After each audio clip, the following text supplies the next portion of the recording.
Hello everyone, it's your pal Austin at Toyco Industries, and in this segment, in this video, we're going to be discussing another tip, don't compete on price alone.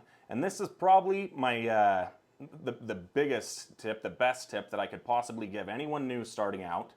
Now, if you're someone that's starting, or maybe you're someone that's smaller and just looking for advice, you might be looking at some of these big dogs and you'll see what their prices are offering, and you're wondering how do I compete against those companies when I can't, if I ran it at that price, I couldn't afford to make it. If you cut your prices and you grow, you're going to have more and more overhead and it's going to become more expensive.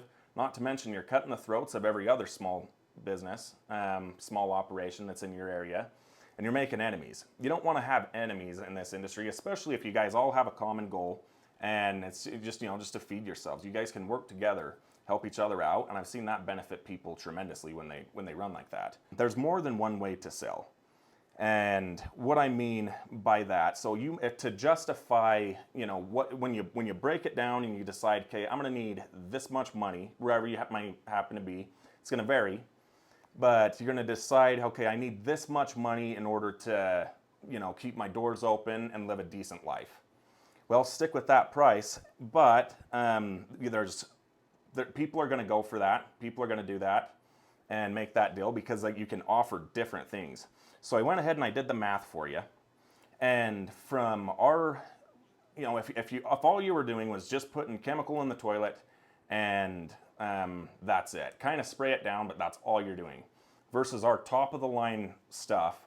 And these are urinal screens and urinal blocks and scent discs and spray, and our top of the line 8-ball fluid, the blue stuff, the chemical that you're using.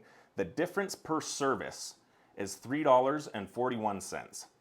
Now, that's a good selling point, especially if you're selling a unit and renting it out for $30 or $40 more than your competitor. But it's going to be cleaner and it's definitely going to smell better. So that's just something to consider, and I would suggest that everybody does that. Another little thing that people do is they'll have different units for construction sites and special event units. Construction units are going to get hammered and stuff, and you're going to read some interesting paintings and stuff on the wall. Don't put those in special events, but on your special event units, something that you could add is a solar light.